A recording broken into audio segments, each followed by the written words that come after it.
Hello, everyone. Good evening. It's nice to see many familiar faces from yesterday's lecture. Welcome. Uh, so, as a Professor Widodo pointed yesterday, there are some connections between international modernism, the principles, and the housing projects that were shared yesterday, particularly for the Singapore example. So they share the seeds, the ideas of the modernism, but this doesn't tell the whole story. So in another life, in 2001, when Professor Widodo was part of the Modern Asian Architecture Network, they developed what I would say it's one of the most important documents, particularly for Docomomo Macau, because this the Macau chart, conservation chart, that was developed, that was a result from this 2001 meeting. This points out that what we see, the modernism that we see in Asia, have important particularities, which makes it different and that should be stand out from what we call general modernism when we talk about the CM and Le Corbusier's ideas, and when we talk Asian modernity, there are some key differences led by difference in climate, social, political environments that led to key examples that are worth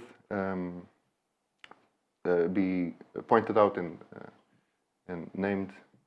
And so to talk about these differences between what we call the Asian modernism and the most general theme of modernism, we have with us today Professor Widodo. He's professor at the National University of Singapore, where he teaches in the Architectural Conservation Program. He's a founding and leading member of several regional and international heritage networks, including the Modern Asian Architecture Network, the International Network of Tropical Architecture, and the Southeast Asian Cultural Heritage Alliance. He served on the executive committee of the Asian Academy for Heritage Management. He's a jury member for the UNESCO Asia Pacific Awards for Cultural Heritage Conservation and a founding director of ICOMOS Singapore, Docomomo Singapore, and Macau. From 2013 to 19, he was on the advisory board member for the preservation and sites and monuments under Singapore's National Heritage Board. So it's a more than qualified person to talk about the theme today. Right. Professor, the floor is yours. So thank you, Tiago. So I always consider Macau as my second home. I was here first time is 2001. I mean, it's around 25 years ago. And then every year since 2009, 2010, 11, until 2019, I always come back to Macau at least once a year because I was asked by, that time it's called IFT, Institute of for Tourism, for the Heritage Management Program, because they have a special bachelor degree Heritage Management Program, and I was asked to help in the final projects. And this final project was about cultural mapping, but at the beginning it's called the Economic of Heritage. And I teach with Richard Inglehart from UNESCO Bangkok. Cindy is my assistant that time. And then we have been producing students, and these students now is working everywhere, where one is teaching at FT, one is in a several cultural institute. So it's like a planting seeds here. And then there's 2 students here, and so on. And then yesterday in the meeting, we found out that the founder of IFT also came, Correct. the gentleman. So I feel very much affiliated with this place. But I think it's very important what happened in 2001 when we came together. What we mean we is a group of scholars and lecturers, but also some architects, practitioners. 1 year before, there was a meeting in Guangdong. In Guangdong, we were invited to attend the so-called the modern architecture of Asia, organized by Professor Chang Fu-he from Tsinghua University. It's an annual meeting, very big gathering of people, scholars in China. And we sit in the round table, Cantonese dining, right? With I don't know how many food there. And we talk freely. And then we are lamenting that we're asking, what kind of textbook that you use to teach your students? Especially about modern architecture. And we are shocked to find out that the books by Bannister Fletcher, The History of Architecture, is still used as a textbook. And then, yes, we have several locally written something or translated from the West, but why there is none from us here to produce some kind of the theory books? And second, at that time, Docomomo International asked all the members country.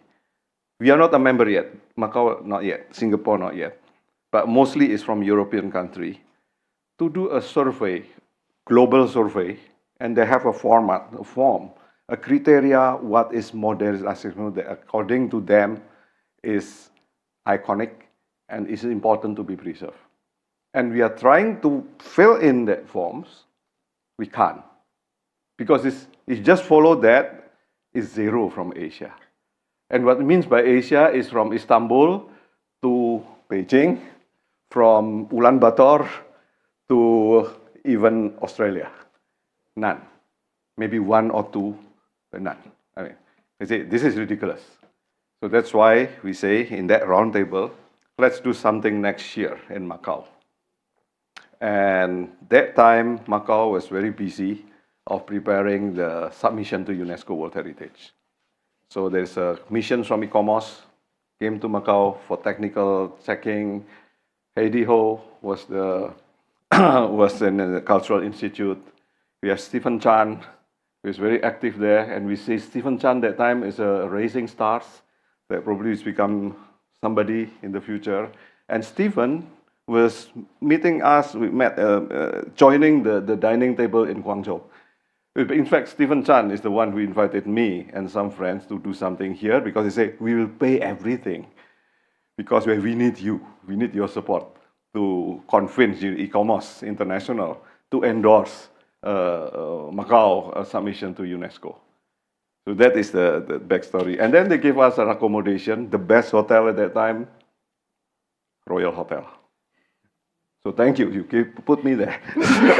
So, and then because the meeting was hosted, the first MAN meeting was hosted in Casablanca, the White House inside the Monetary Authority just behind Royal Hotel. So it's become a very historical moment that and then we had a big party. We went to the Gaia Hill because the renovation of the chapel is just finished. They just found out the mural, the Chinese style mural. And we met with the Archbishop of Macau. And the Archbishop of Macau speaks English. Why? Because he's Singaporean. You know, there's a special relationship within the church in Portugal, Vatican, Portugal, and the so-called the Padroado system. And the St. Joseph Church in Singapore is part of this Portuguese church related to Malacca and Macau, and eventually also East Timor. While the entire Church of Singapore actually is established by the French missionaries. So, and we have a big party at the military club with our bishop, with everybody. And we feel like, yes, this is something that we need to, a very historical moment, that this Macau actually is not just a place, but this is something that something great should come out from there. It's very long introductions, okay. But if you look into this title, I purposely put the small m and small s at the back. So this is the things that the conclusions from the round table in Guangzhou. We refuse, we reject iconic modernisms. So M should be small because we already become modern when the Silk Road was established to connect Holy Roman Empire and China. And during that time, there's already the fusions of cultures. There's already an exchange of technology. There's already an idea that Buddhism, Buddha, that doesn't have any statue, is combined with the idea of the Greek statue, and the Buddha has become Buddha with statue. Before that, Buddhism doesn't have statue. Right? So it's an idea of exchange, and then between the East and the West, and then that is we are departing from our own traditions, and we're developing our own modernity. And our own modernity start even before the Han dynasties, during the establishment of the Silk Road. And then, of course, we know about the maritime Silk Road, the Zhenghe going into the South Seas and going back from Africa and connect everything. That is the S1. We are hybrid. We are hybrid cosmopolitan. We are mongrel. We are not a German dog. Because we don't see borders. When we see the sea, the continent from the sea, we don't see borders. And we just sail here, stay here, get married there, having children there. There is no immigration office. Because we realize that actually the so-called passport, the so-called country, the so-called identity nationalism is post-colonial things. It's created by the colonial powers. Before that, we don't even know about that, and we don't care about that. But then suddenly, after the war, after the colonialism, then suddenly we have nations. So what is this? And then suddenly, Malaysia is different from Indonesia, different from Thailand, is different from Myanmar. But we see actually the borders is not real. So we decided to do this, and then we make these declarations. We call it Man-Macau Declaration 2001. Today in Macau, the heart of the Mediterranean of Asia. We use that word, Mediterranean of Asia. We affirm Asia as a dynamic source of our identities and recognize the numerous experiences that we share with the rest of the world. Industrializations, urbanization, westernization, colonization, decolonization, and nation building. These phenomena have variously defined Asian modernism with small m. Right? So we admitted that we are hybrid. And then we organized several seminars and workshops, and we make a very clear statement. Yes, we will use English, but we will adopt broken English, not Queen English, as the official language. And we don't want to refuse translators because we'll be lost in translation. So in every seminar or conference, we gather people in the groups, Korean, Chinese, Japanese, and people who speak English, who speak French. And then we ask students or whoever who can translate or bilingual to sit among them and then to translate. And then the speaker can use whatever language they want to use. So we respect diversity. And you see, the history is not a linear process, but history is a layering process. Yeah. So this is a hybrid, we call it hybrid cosmopolitan. Modern Asia has not developed in the vacuum, but has evolved through sustained interactions with the West, which has had a constant presence in our collective consciousness. And this shared experience of the world unites us as Asians. So it's not anti-Western movement. It's not a dichotomy between East and West. Because the world is round, right? I think when the Pope divided the world in Tordesillas, the Spanish go to the west, and the Portuguese go to the east. The Pope still thinking the world is flat, not round. But eventually it's round, right? So you see, even from that moment, there is no point to talk about East and West. So you see, this is a kind of, but you see, there is not a vacuum. So don't ever say that the Western imperialist colonialists give us civilizations, give us architecture, modern architecture. We also contributed into that. And the history of dealing with the West with our neighbors and with ourselves is manifested in the myriad forms of our architecture. And the history of modern architecture in Asia is the history of how Asians has become modern. So we are looking into the process, flux, flow, rather than product, rather than artifacts. I think this is a very historical moment and conceptualized in the bed of Royal Hotel. We always stay in one room and then talk and then eat. And then eventually it's become like the first part of the manifesto. So what is things that is common? So we don't start from ideology. We start from something that is commonsensically is real. This is climate. Vernacular architecture is the root. So even before people talking about sustainability, we already realized that we should root it ourselves, our understanding on our culture.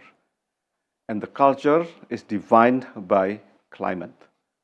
And climate is because it's directly related to comfort. And because of this, then architecture is created. So vernacular architecture, because we are talking about tropical Southeast Asia, and we feel that Macau actually is part of Southeast Asia. Macau is not part of China, sorry. I'm not talking about politics. I'm talking about climate way. It's closer to us. And it's directly related to so-called the Mediterranean Sea of Asia. I don't want to use the word South China Sea, right? Because otherwise we will get involved on these debates of the 9 dots, right? But now we were talking about Mediterranean Sea of Asia. We are not talking about politics. We are not talking about ideology, because ideology is a construct. It's a construction. Ideology is not real. Then this would be the things. So you have this so-called comfort, and then you can get the form. So we reject the dogma of modern architecture, of Bauhaus. Form follow functions, bullshit. Form is not follow functions, but form follow environment. And then functions follow form. You adjust your behavior. And this is what we see in our shop houses, in our stilt house, vernacular architecture. The form is just the same. It's typologically is the same, but it can be a house, it can be a shop, can be a hospital, can be a school, can be a church, can be a mosque. It can be anything. It can be modified, right? But the building first is have to be able to adapt into the natural condition. Typhoon, earthquake, climate, heat, wetness, for example. Right. So this is the first principles that in dogma of modernisms, we reject form follow functions. If you see, this is the evidence that we have. There's human settlements in many villages. This is just one example of the fisherman village in the coast of Papua in Indonesia. There is one island full of coconut trees. And people built the kampong, the settlements, not on the island, but on the river, on the sea. And there is an ecosystem, because this is a fisherman. Right? And then the only building standing on that land, which is modern building, is a church. Because these people converted to Christianity. And the only buildings that are allowed to be built on the island is a church. In different cases, if they are Muslims, it must be a mosque. If it's a Buddhist, then it must be a stupa or a monastery or whatever. But not for human settlements. Why? Because they understand the island is the source of life for the next generations. Building materials, yeah, right, the leaves and the trunk, the trees, protein, because of the animals, fresh water, everything.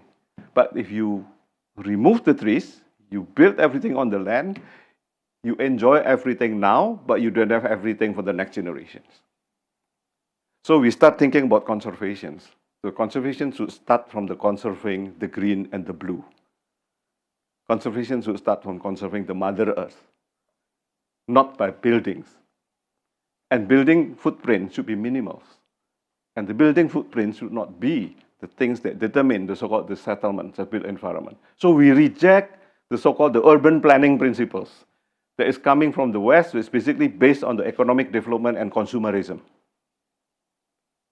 But we see, we have to start from ethics, because this ethics is become the foundations of our so-called understanding of moving forward into the future. Okay, and then we see the history. History, this is one example how the West, from the people from the Four Season countries, temperate regions, came to Southeast Asia, to the tropical regions, and then start to transplant their architecture. See what happened. This is the Dutch with the Amsterdam typology, with thick wall, very big window, very steep roof, right? Because in Holland it works well. During winter, you need a steep roof so the snow will not accumulate on the roof, but fall into the ground quite quickly. Second, there's a chimney, because during the winter, you need to have a fireplace inside the building. You need a very big window, because you need a lot of sunlight coming. But when they built this in Batavia, in Jakarta, they are suffering. High humidity, 35, 36, 40 degrees centigrade. No ventilations, right? And then very big rains. There's no shadow. The rains go straight into your window. And there's no need for fireplace. So slowly, what happened in that, the 19th, 18th century, 100 years later, you see they add another addition, the eaves. There is a veranda start to appear. And then look into the roof. You see the Chinese-style roof. It's not fireplace anymore. It's not a chimney, but it's become a Chinese roof because it's belonged to the Chinese and built by the Chinese contractor. And what happened here in Myanmar, this is in Yangon, because of the monsoons, the veranda is getting extremely high. And then you see the wall, this house in Yangon has become all louvered because they want to increase the amount of cross ventilations. So the architecture is already net zero energy because it's a passive system. Even before we are talking about net zero energy building, the LEED, green mark. This is 100% green mark, more than platinum. Cost zero. Because we follow our instinct to accommodate the nature into our architecture, and architecture is doing this. And for us, for this group, this example is clearly showing modernity, modernism process. Thinking about the technology, but it's an appropriate technology. And then you move forward into the colonial period, colonial tropical indigenous lifestyle. You see, people choose to live outside the house. So you see, there's a hybrid form of European classic architecture, but at the same time also the adoptions of the very big pitch roof. But the veranda become the space for living, for interactions. So the house is just to sleep and to keep all the belongings. But all lives happen on the street, all life happen on the veranda. And veranda has become bigger, it's become multi-purpose. You can enjoy the breeze and using passive design principle for natural cooling and airflow. And this happened in the 19th century or 17th century. I believe also in Macau also the same, right? You can find and reflect, and I'm not talking, but also in Vietnam also the same, in different places. This is a kind of becoming indigenous. It's not imposing, but accepting. It's not become exclusive, but inclusive. Ability to accept. And then come the so-called the modernizations, when the British especially, they came to India, and then they're so inspired by this Mughal architecture, by the Red Fort, and then by the Persians architecture. And then they built mosque in Aceh, in 1879 for the Sultan of Aceh in Indonesia. And this is the gift. See, it's inspired by Alhambra, with this so-called the Orientalism. Then you have the pagoda, the tower, and then the roof is like the Indian roof, Mughal, and it's become very hybrid. But the strange thing is the plan actually is not a square, the plan is like a cross. Yeah, because the architects may be a Christian, so they used to build a church, so it's a cross. And Muslim doesn't pray like the Christians. Muslims pray in the rows, and the row has to be the same length. So you see what happened here later after the end of the colonialism. The Indonesians keep, the Acehnese keep this building, they not demolish this, but they add additional space and another 4 additional roofs similar to this. So it's become 5 roofs, but then the plan is become square. Still used as a mosque, nothing changed, the style is expanded, but 5 now representing the 5 pillars of Islam. Right? So symbolism, the soul is changed, but the basic form is not completely demolished. Japanese also do the same things. This is the Japanese colonial government in headquarters in Seoul. You see all this building, it looks like a Western building, but actually if you look very carefully, this is very hybrid. There's some Chinese elements, Japanese elements, Korean elements. Same also when you go to any temples here in Macau or any even the so-called the colonial building, you always find all this mix. So we call it a colonial imperial style, Tropist Indish style, or modernism. Even in the traditional form, this is a mosque in the city of Yogyakarta, a capital. There is a sultan live there. There is an open square, traditional open square, with a north-south axis, and the mosque is there. There's a grand mosque following the Hindu three-parted division of space. You have the Kopuram, the entrance, you have the central hall, and the shrine. So this, if you compare this with the southern Indian style temple, is perfectly fit into the Indian cosmology or Indian typology. So in Indian typology, the Indian temple facing east because they want to capture the sunrise. And then the sun will penetrate the main deities, the main hall, through the at the zenith. There is a hole, so you can see the light piercing into the wall. And then when the sun moves to the west, sunset is the symbol of death. So this is a symbol of life and symbol of death, east and west. But this form is adopted by the Javanese, using Javanese traditional architecture, look like Hindu, but for Islam religions. And they reverse because Islam prays towards the west, towards Makkah. There is no conflict there. But the issue here, when they build this mosque, they don't have compass. They don't have technology to measure the correct directions to Makkah.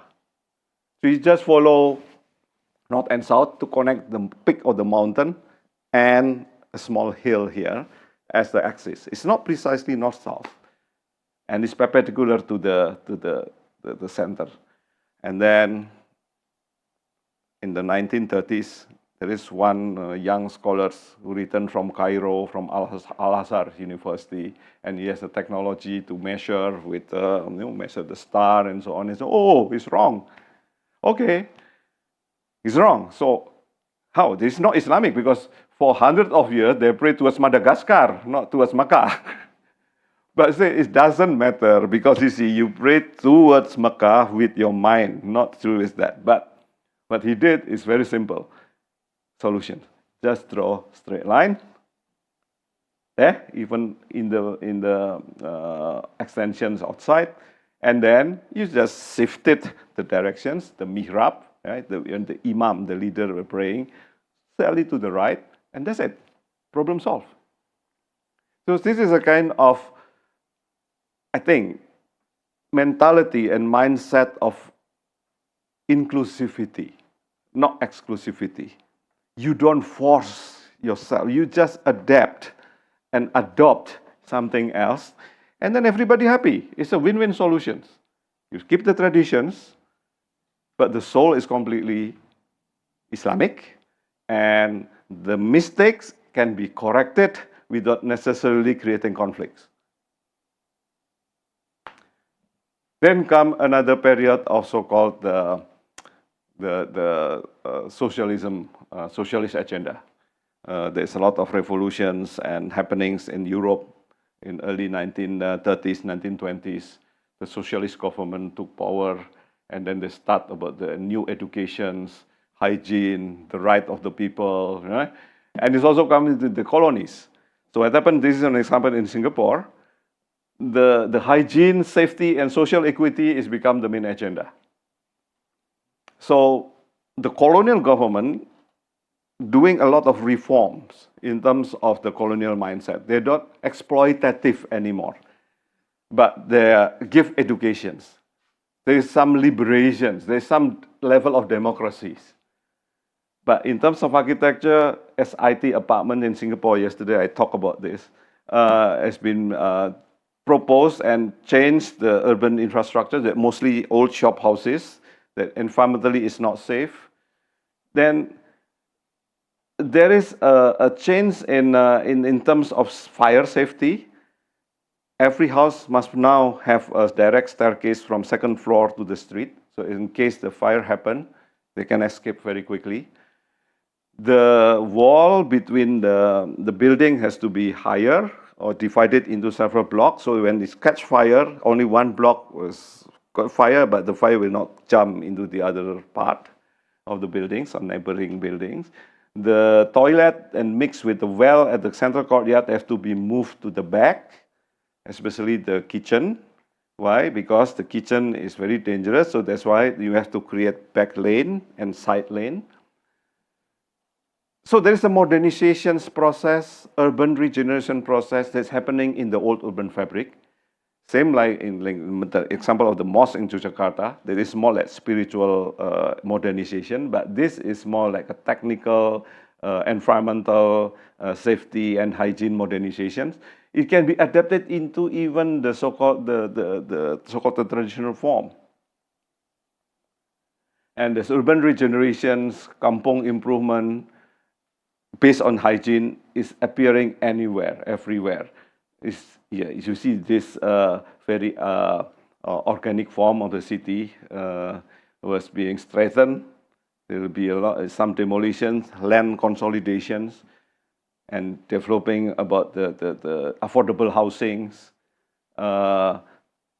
Housing subsidy, the formula is 1, 2, 3. If the developer built one a private big house, they have to build 3 or give money to build 3 middle class houses, and then you have to build 5 low class or low income houses. So you see, all this happened and because of the ethical policies from 1901, decentralization law in the case of Indonesia in 1903.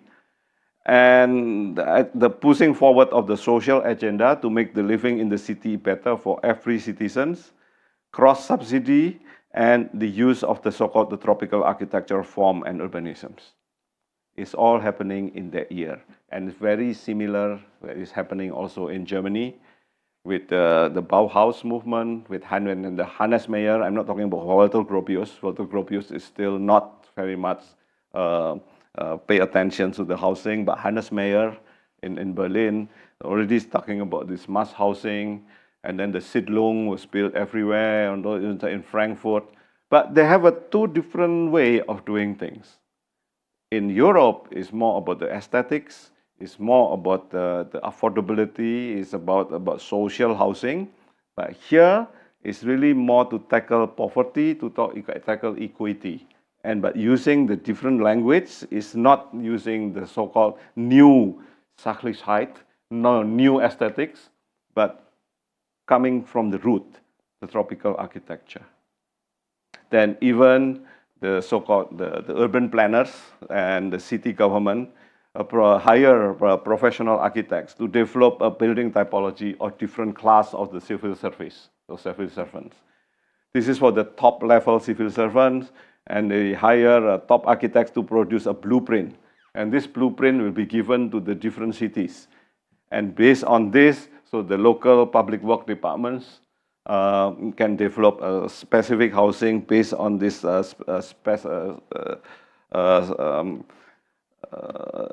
formula to adjust into a different context. And this happened in 1937. Then modern urban design. The block is divided into the corner with the corner buildings. And the corner buildings has a 4 different typology. And when you put 2 blocks together, you have a very unique nodes, path and nodes, long before Kevin Lynch talking about these theories. This is 1920s, 1930s, has been implemented everywhere. And then you can see, for example, like this one, let me see here. This is part of the urban development. There is one piece of housing area, the main street. So you have 5 expensive villa for it or more. 1, 2, 3, 4, 5, 6, 7, 8, 9. You have a park here, and there's creating a node and a gate coming into the pocket. And inside the pocket, you have an open space and a marketplace and different types of housing.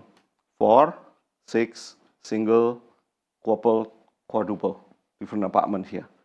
And then for the poorest people, I mean for the subsidized groups, is here with also small garden, but you have these 6 units and a common kitchen and common bathroom here.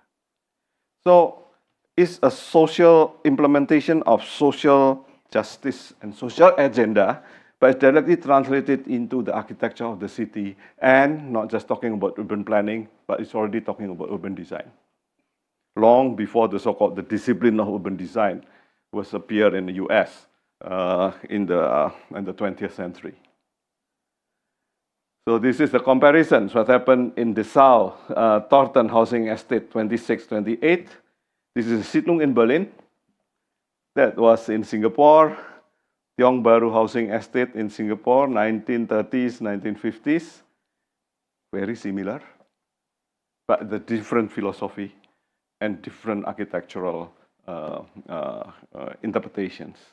Because in Singapore, you still carry forward the so-called the local culture, the dragon dance, one unit is become a Chinese temples, and there's a lot of street life on the street, and you see like a tropical garden city over there. And if you look into the courtyard quite closely here, the common facilities become community center. Here it's become 4 Chinese restaurant, Indian restaurant, Malay restaurants. Here it's become like kindergarten parking. So it's like a new kampong with local characteristics, but the form itself is following some of the new aesthetics, Art Deco. Then some flats in 1950s developed based on the shop house typology, like the local shop house, and then stacked to create a 10-story house typology. So this staircase was very important. Why? Because it's only, you only have 1, 2, 3, 4, 5, 6, 7, 8 families on one block. And these 8 families every day will meet at the staircase. So it's like vertical kampong. And then you still have the 5-foot way, just like a traditional shop house. So there is no revolutions. There is nothing that feel that this typology is being forced to them. So it's a gradual upgrading, gradual change in lifestyle. So the tropics in this discourse, especially in Indonesia or in France, Indochina also happen, maybe also in Macau, there's a lot of things. We have modernism, like Art Deco, the style, whatever, from the Europe. But we also have neo-vernacularism, it is a new typology, designed for the tropics and based on classical and traditional form and elements. With some protagonists, the architects who came from Europe, but some was born locally here, and they developed various typology with the different vocabularies. Wolf Schumacher was inspired by Hindu temples. So he started the building like a sculpture. So it's not from the box, and with the additive and deductive form. Another one, Thomas Carstens, is so inspired by traditional vernacular architecture. So he built a new marketplace by using the frame structure, by a lot of sunlight coming in with cross ventilation, stack effect.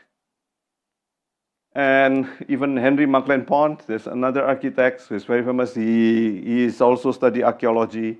He looked into the building types in Southeast Asia, and so inspired by the roof. But also he developed a different structure. The structure is use a parabolic system because he said it's impossible, actually it's wrong to have a form like vernacular architecture but using, straight type of roof.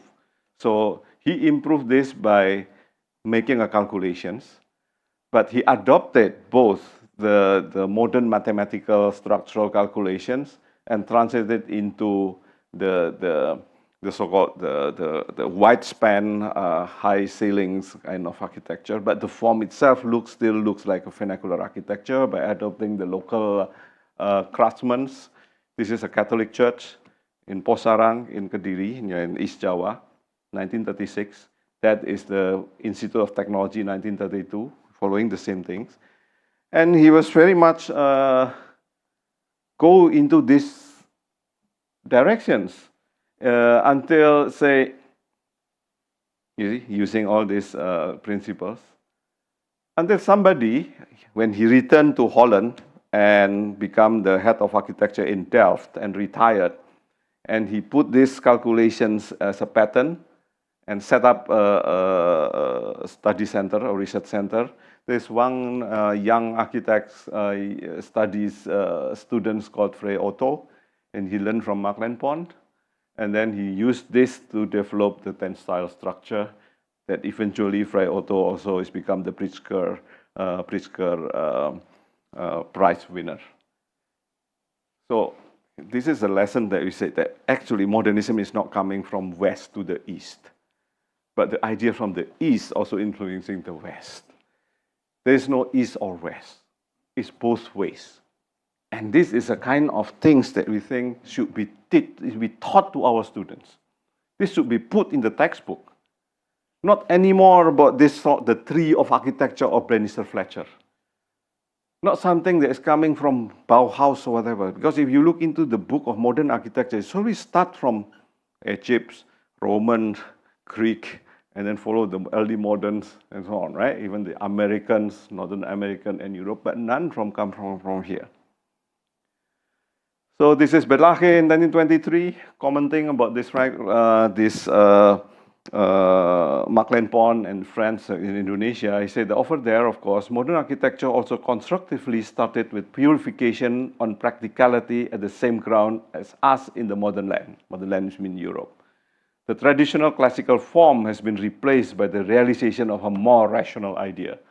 So he accepts both are rational, but the productions of the form is totally different. And Helen Jessup, he said, the architecture of Carson and Mark Pont indeed went very far towards establishing a style springing genuinely from indigenous idiom, drawing on local structural and symbolic elements while making provisions for the technical, economic, and social needs of changing country in the changing world. So the views of architecture modernizations in the terms of process. This is People's Park Complex in Singapore, modern buildings built in the 1970s. But you see, if you analyze that building, this is a combination of, number one, Le Corbusier modernism, a house of living machine in, contemporary city living, working, playing, moving, and unité de habitation concepts. At the same time also, it's a combination with Japanese metabolism. The concept developed by Kikutake, Kiso Kurakawa, Fumiko Maki, post-war Japan, but the organic growth, self-rejuvenations, integrated infrastructure of the 60s. But also influenced by so-called the modernist brutalism, beton brut, raw concrete, expression or functionality. And the result is a podium block with a housing, shop house. Okay, so it's a shop house. And then you look into there is street on the sky. So it's a walk-up apartment, 4, 4, 4, 4. So the lift stop at every floor level. Stop here, not on every floor. This is like a stack shop houses, stack SIT flats, right? And this is the back lane, circulations. This is front. Yeah, so here, you see, it's a mixed use. And then if you look into the plan, this is the street, this is Chinatown, there's a bridge here, entrance is from here, and there is called the city room. And all these shops actually are not structured. They are just divided. So it's like Lego, plug and play. This is exactly what happens on the street in Chinatown when they build stalls, and the stall can be dismantled and combined and expand into the street. If you walk inside the space, you shall feel the same. This is the traditional street market. That is inside the People's Park complex. You see the same scale, same rhythm of the grid, but also the vibrancy. So it's not just static, rational, squarish, but it's bring the so-called the city into the building. You'll be amazed if you see all these things that are happening there. You see, this is not exactly the same like the building built by then. And this book was praised by Rem Koolhaas in XML. There are only 2 buildings praised by Rem Koolhaas as a true, unique modernism. Here and People's Park Complex and Golden Mile buildings. Yeah. Then how even the contemporary architects like Woha, one of the very famous architects, built apartments. They use monsoon window concepts. It's still possible to open you close your window during a strong wind and rain, even on the top levels, and creating the so-called the innovation of this opening here. So you can control the wind speed, the wind coming here. You're still able to have a cross ventilations, low energy. You don't need to have an air conditions. You don't feel stuffy inside, but it works well. Yeah. Even high-rise urban village is built several years ago. 10 stories social space, 10 stories social space. They call it city village. And then you have this layout, zigzag, cross ventilations going up. You see a group of people, they have a wedding ceremony, whatever, at the floor. Even in the high-rise building, contemporary public housing, you can still feel the so-called the nature, the culture is being accommodated. And even they put up the urban farming to the roof of the hospital in Singapore for the food security, for the social works, and also not just social work, but also this is an organic farm that the product can go straight into the kitchen to feed the patients. And some of the patients who can also work or long-term care can help these people to add into, to help them to cure better, to feel better and work together as a community. And you can walk even from the street going up straight to the roof without going into the security guard. You see, it's this plan of a communal living. And of course, this is an example of my the latest building in Singapore, the first positive energy building for academic category, facing south with prevailing wind, then oversailing roof to create a cross shadow, and then we do the rainwater harvesting on the roof and put a solar panel. Solar panel is used sparingly because solar panel is not sustainable.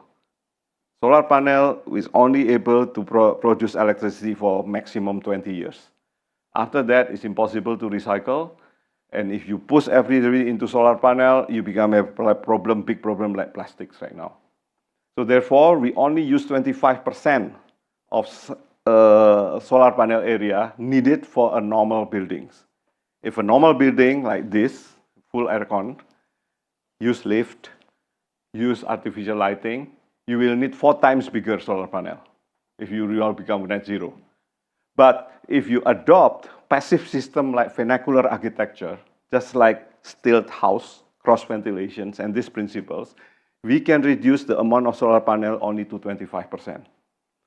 To become net zero, you should not adding the production of energy, but reducing the consumption of energy. And this is the moral principles. Reduction of energy is done by hybrid air conditioning system. Hybrid air conditioning system means you set up your air condition to 27 degrees, not 24.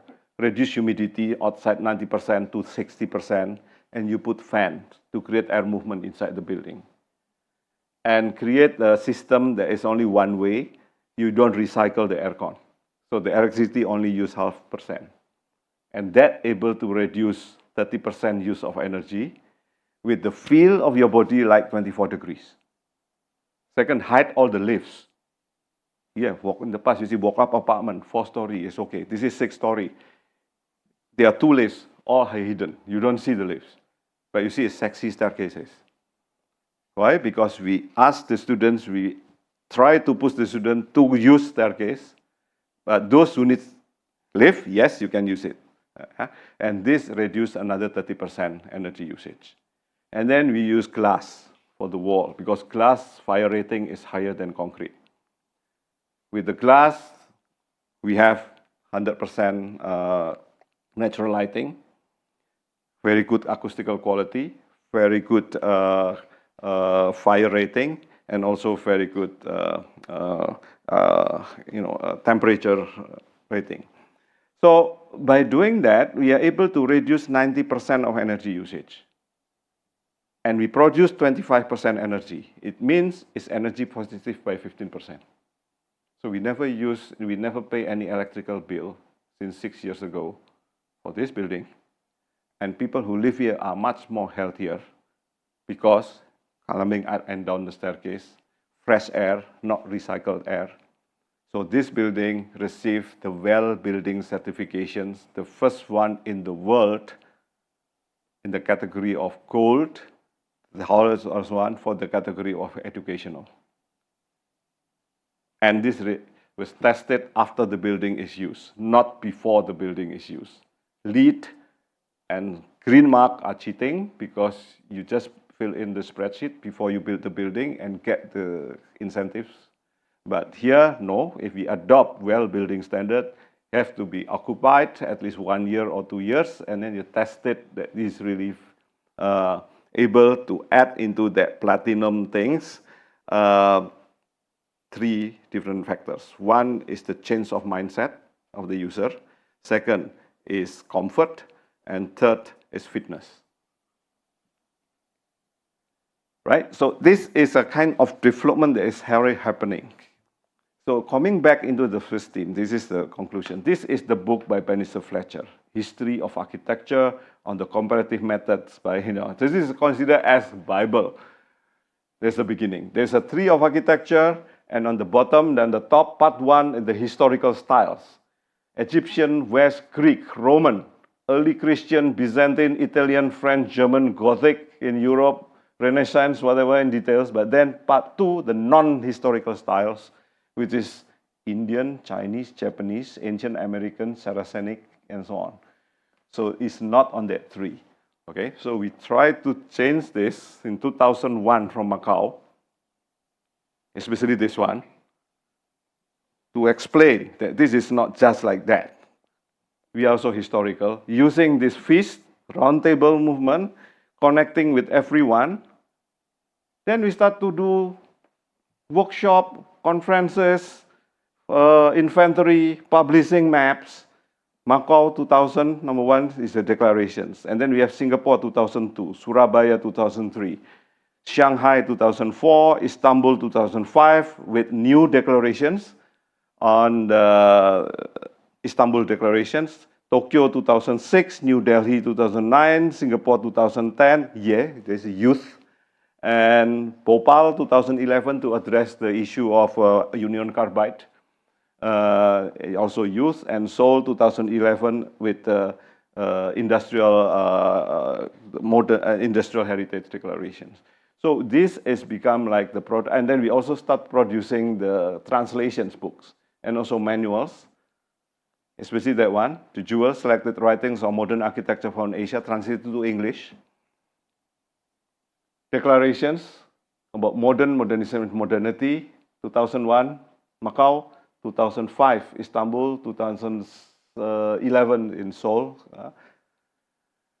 Then we start with the Masiana project, reverse pyramid launching pad. There is a country coordinators of 10 ASEAN countries with small m and small a, but architecture do the same things with the youth now.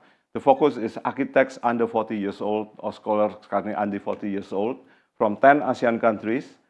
And we put ourselves, the seniors is at the server, And Japan Foundation is for the money, Toyota Foundation money, other foundation is the money. That one is e-commerce, Docomomo, civil societies, institutions become the supporters and make this launchpad, a place where the young people, young scholars able to do theories, to produce theories, to make Asia a production of knowledge, not the consumptions or consumer of knowledge anymore. And then the book has just come out after the COVID, and we did a lot of iteration here to produce that book. But the catalyst, the pioneers of modern Asian architecture, social agenda, materiality, environment, economic viability. Now, this is the good things.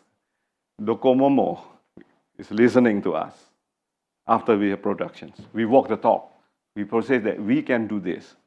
So in 2003, the first meeting is in Chandigarh to discuss about the possibility of modern architecture is being listed in UNESCO World Heritage. And this was sponsored by UNESCO World Heritage Commissions in Paris. And they did 3 iterations, Africa, Latin America, and Asia. And for Asia, it's in Chandigarh. And they invited MAN, Modern Asian Architecture, to join in, and also e-commerce 20th Century Committee. And it's come up in the Economy and the Como Journal, Modernism in Asia Pacific.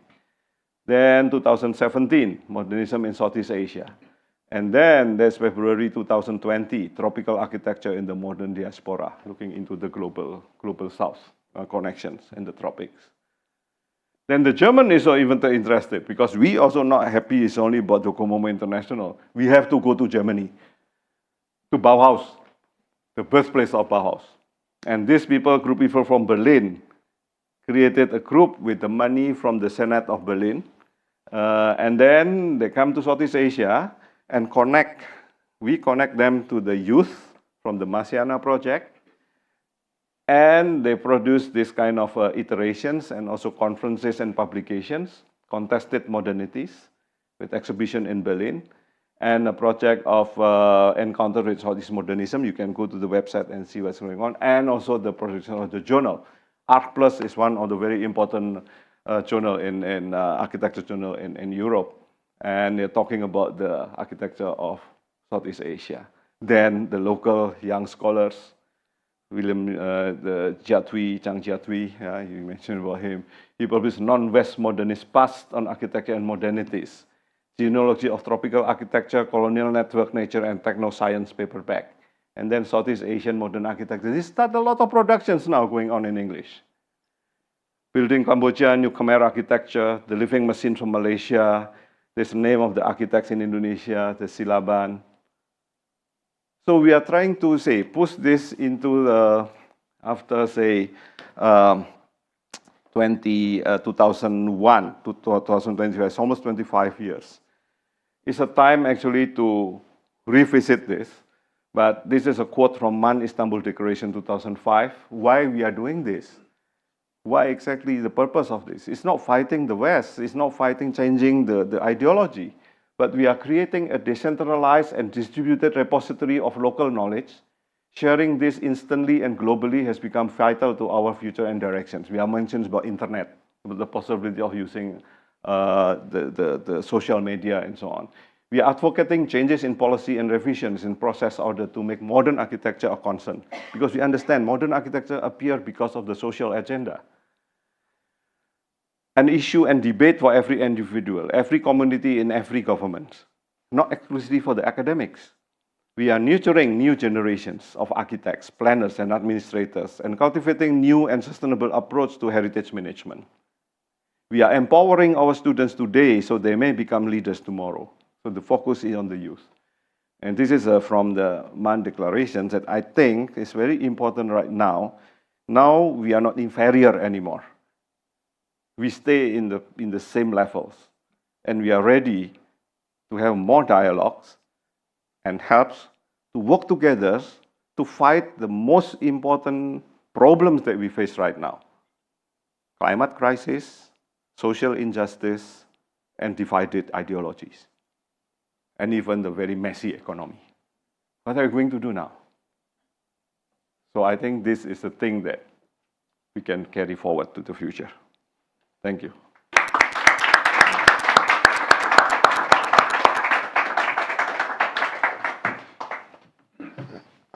Thank you, Professor. Beautiful presentation as always. You are an endless source of wisdom. I have to visit you more often at NUS. Welcome. You are in Singapore now. Yes. One important fact that I left out in the introduction is on how important the Macau Declaration is for Docomomo. Is the emphasis that it was made on the documentation and the preservation of it's in our name, in the Docomomo. So in the documentation and preservation of, specifically of the modern heritage, how important it is to retrofit the buildings, implement adaptive reuse whenever possible, to keep the built environment more sustainable. Given all these differences that we can see in what we call the Asian modernism, do you think it's still fair to call it modernism, or it should have another name to live? Actually, it doesn't really matter. After the reductions of big M into small m, the reductions of big A into small a, by making it a plural, actually the word is not dangerous anymore. Mm-hmm. It's tame now. It's become like common words. The concern is not really about iconic things. You're not creating an icon. Not about the form, not about the aesthetics. But the concern is really move back into the things that should be. And the things should be is the social agenda, environmental agenda. So as you say, like in Macau, Docomomo Macau is doing very, very good, documentations. Yeah? And as you see, every day you see some of its building is under threat. Yesterday I walk around and see this ordinary shop around here with the square facade, like the Brisole, but it's not. It's made of concrete, it's very strong. Concrete can last for 2,000 years. The Roman used concrete to build Pantheon and still standing. Why we need to demolish concrete every 50 years or 100 years? We can keep it. We can do adaptive reuse. We can develop, say, carbon credit or carbon tax. By just calculating embodied carbon, we can start to educate our new architects about adaptive reuse. Start not from scratch, from tabula rasa, but from existing buildings, and let them use ArchiCAD or Revit to create a digital twin using BIM. And by BIM, you just do a simple carbon calculations. So this is the way this architecture studio should be taught now. No more SketchUp, no more AutoCAD. But start jump into the carbon calculations. And then you just plug and play. Play with the buildings. So what we need is a simple carbon calculator. No need to have a very complicated like leads. But a simple spreadsheet with a list of active, for the activities and also for embodied carbon. And then let me make I always say, in architecture educations now, number one, we should emphasize more on the environmental sustainability. Number two, connect this with economic viability. Convert it to money. In order to preserve, you cannot just talking about architectural significance, about Art Deco, about whatever colonial architecture is bullshit. Nobody will listen to that, especially the private sectors. You have to convince them, if you preserve the concrete, embodied carbon, the glass, the aluminum, the glass, the whatever, then there's a possibility actually you do you can get the carbon incentives. So you can inform the government, please move into these directions, rather than force them to recognize classical architecture or architecture significance. They won't listen. But it's talking, you can offset this carbon and you do a carbon trading and make Macau a carbon trading center. Correct. And that is a starting point of policy that maybe can dismantle all those glass blocks in Cotai stripes. It will be very cool if you have Venezia, you can have Londoner or whatever, and become net zero energy buildings. Or at least replace all those glass into solar panel. pioneer. I mean, this is seriously, it's talking about the different perspective. Don't start from so-called the aesthetics anymore, but start again from the environmental sustainability and to couple this with economic viability. Yes, correct. I think someone is taking notes about Kotai. Yeah. About that. You. So yeah, it's. I think it's about. It's not about rejecting technology. It's about embracing the right tools in our. It's called appropriate technology. Correct. One of the book that I like is by Schumacher, Small is Beautiful. I think we need to revisit that book, published in the 70s or 80s, still relevant today. Yes. Just one more question before we open to the public, questions to the public. It's not really a question, but one of the most interesting aspects of the modernism that we see here in Asia is it's more focused on the community aspect of it. Yes. Building communities. Yes. Can you expand a little bit more? Yesterday we already talked a little bit about the theme. Yes. Okay. I think Tukumomo has published a guidebook or inventory of modern buildings in Macau. Yes. Several years ago. Macau Walking Guide. Yes. Yeah. Like a working guide, right? So I was organizing a program in IFT. It's before you. I think some generations before that. So we are not focusing on that because Tukumomo already doing that. So we invite Rui to explain to the students to do that. And then we ask the students to do a cultural mapping and work together with the Kaifong. Kaifong is the neighborhood organizations. Why? Because that building actually is situated in the urban fabric. There is a community around there. And if you look into the trade that is going on that buildings, it's directly related to the livelihood and the network, economic network and social network of the people around there. So we asked the students to develop a cultural walking tour. Yes. By combining your Tukumomo walking tour with the walking tour that connect that building with the community, with the patios, with the kaifong, with some alleys, with some local food and so on. And then see how this food, say for example, like the supply chains has been developed. And the connections with the consumer and producers and importer and exporter through the harbor and so on is being developed. So we try to put back the connections between these buildings and the local community. So I think the material are still there, kept in the library. It can be a second publication, is looking the seamless connections between modern architecture and Macau of different typology, shop, business, schools, hospitals, and all these small things like marketplace, and how this is become like indispensable part of the so-called urban fabric, and then develop itinerary that can connect both. Different types of tourism, and that can help the economic growth in the pockets. That the tourist is not just spend the money on that UNESCO World Heritage. Forget about that. It's enough money there, too much money.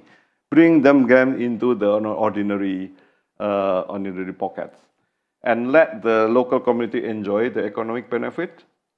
And then, of course, you can help them by improving the infrastructure and make them proud to stay on their locations. And hopefully the effect like what happened in Singapore, like yesterday I talked about the pride, that the housing is become not just right, but also it gives them a sense of pride as a people who own the place. That will slowly, heal Macau. Yes, absolutely. I agree. They use the TCM, it's acupuncturing, creating a good chi, good energy, penetrating everywhere. Yes. So you don't need to do a cut and operations, amputations, transplantations. But look into what happened in our context from now. It's about organic growth.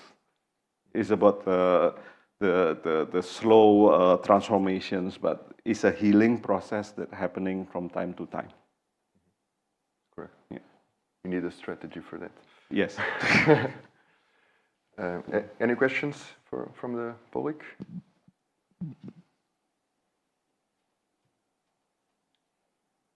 It's weekend.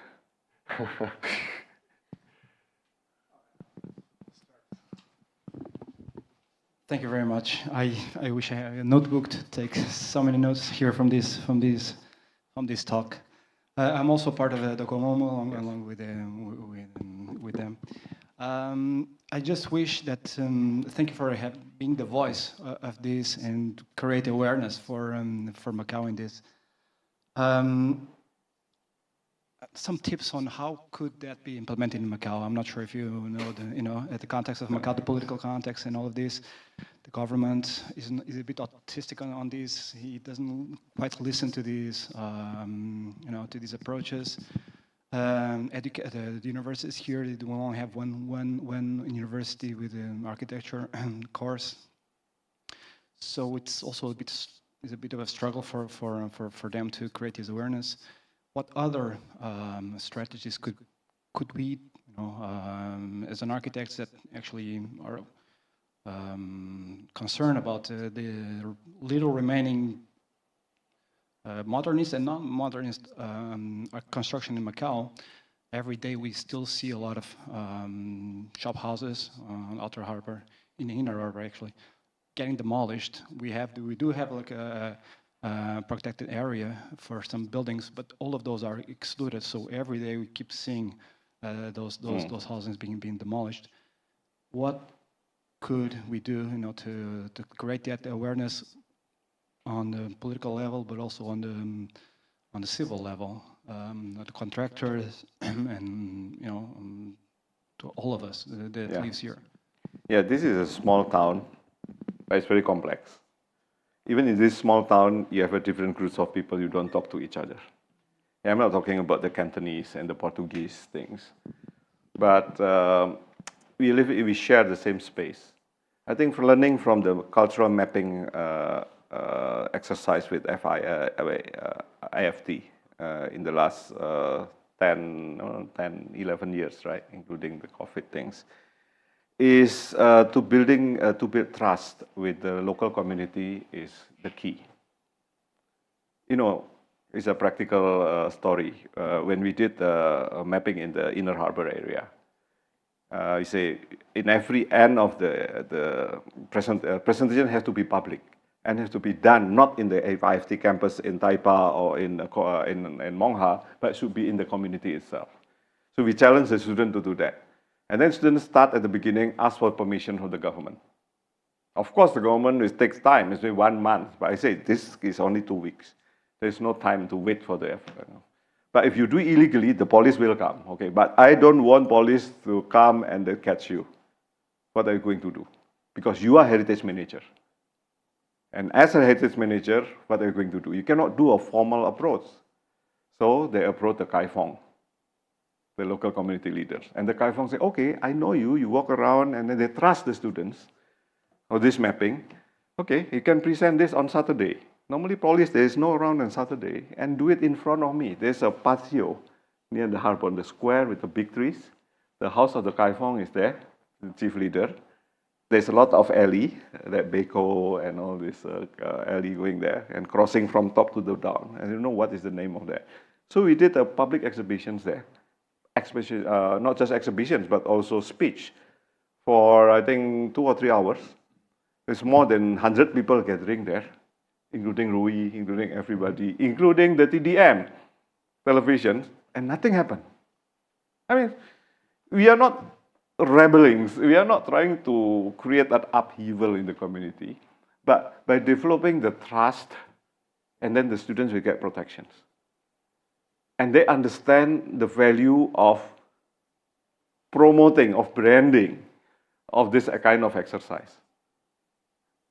And this is not just involving people living in the pocket, but also the owner of the street. So if you are talking about how to preserve the building, talk to the owners.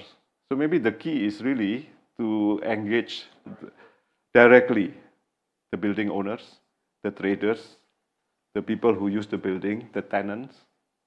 Rather than, okay, formally, yes, you're still doing something, do protest, don't demolish this, don't demolish that, including that building, whatever, the corner one.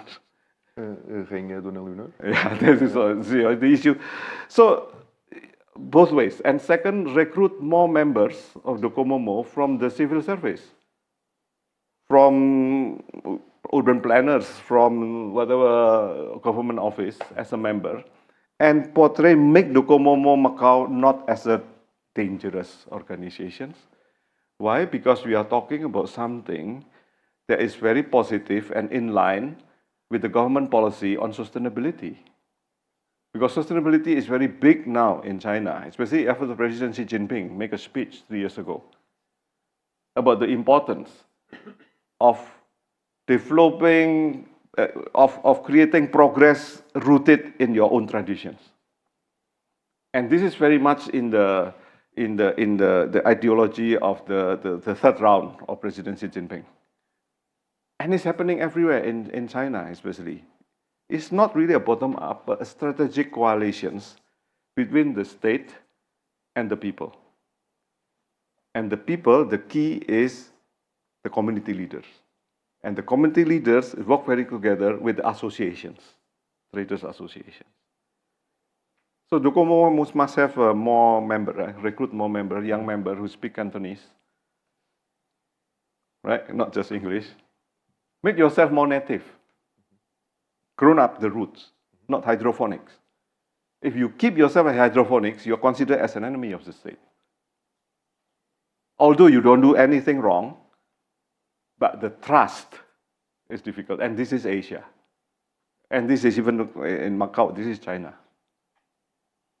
And yes, whatever we are doing is good, but to move this more faster, to become more effective, then we need to do the same strategy as those architects, modernist architects.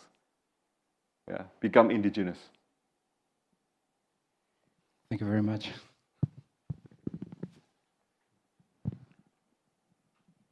Well, this is a... Okay, you know.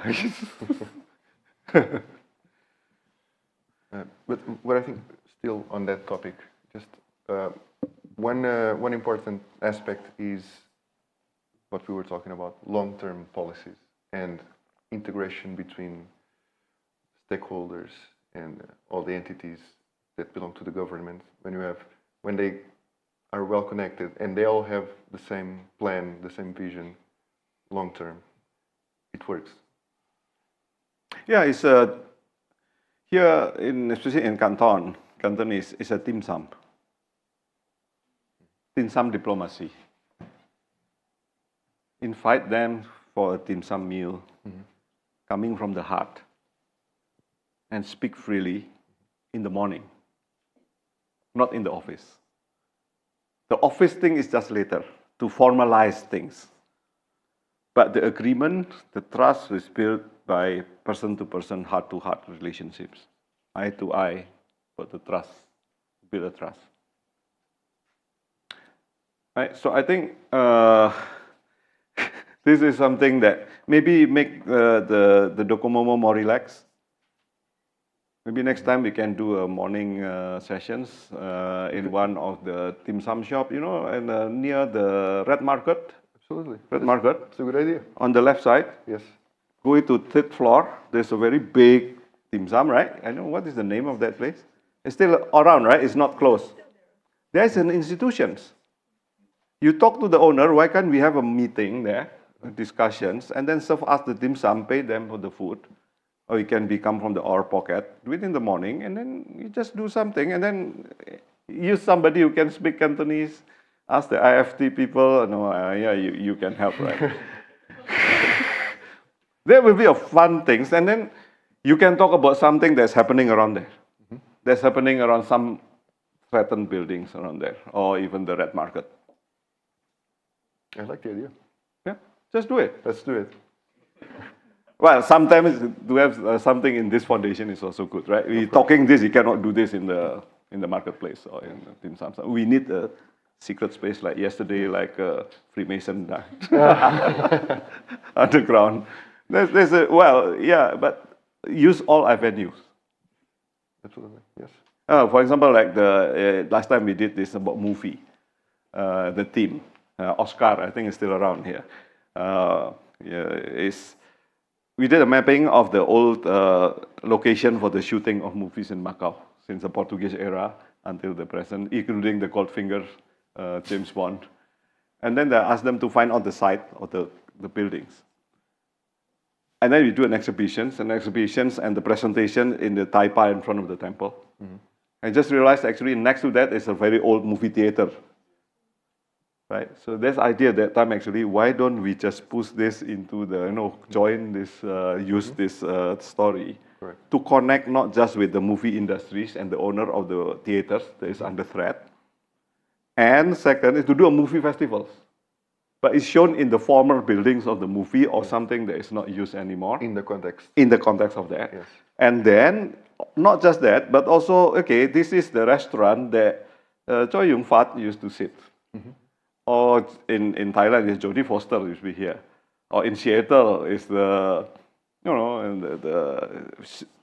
in the seafood restaurant Atlantis, Tom Hanks sit there. I went there to Seattle and then sit on the Tom Hanks seat. So I mean, to get a connection and memory of the place. Yes. And this could be another strategy, right? Absolutely. Because everybody remember Goldfinger, everybody remember James Bond. Maybe some Hong Kong movie was shot here as well, right? Even the old Portuguese movie, somewhere on the steps. Yeah, yesterday we walked to the steps. I saw a very interesting movie shot, police and the gangster there. Yeah, you create a connection with a collective memory. Yeah, including the Lisboa Casino in front. And also some rooms. I don't know what will happen to Lisboa Casino, the most iconic one, the old one. Yes. Hopefully it's not become a shiny clothes. Oh, okay.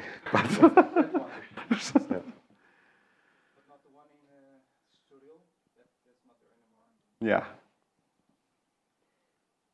Any more questions? Okay, so I think we can close the session. Thank you, Professor. Sure. So it's hopefully it's just a provocations that can develop many ideas. Yes. And then just do it. We will. Thank you, Professor. I always talk is just walk the talk. Don't talk too much. Yes. Let's do it and then create an impact. Even it's a small one, but it's like acupuncturing. Exactly. Right. Okay. Very good. I believe that can happen in Macau. Macau is not Hong Kong. It's much more difficult than Hong Kong, but here it's much more easier. We have our set of difficulties, but we Yeah. battle through it. Yes. Thank you, Professor. Thank you, Rui Cunha Foundation, for having us again. And Thank you. Thank you all for coming. Thank you.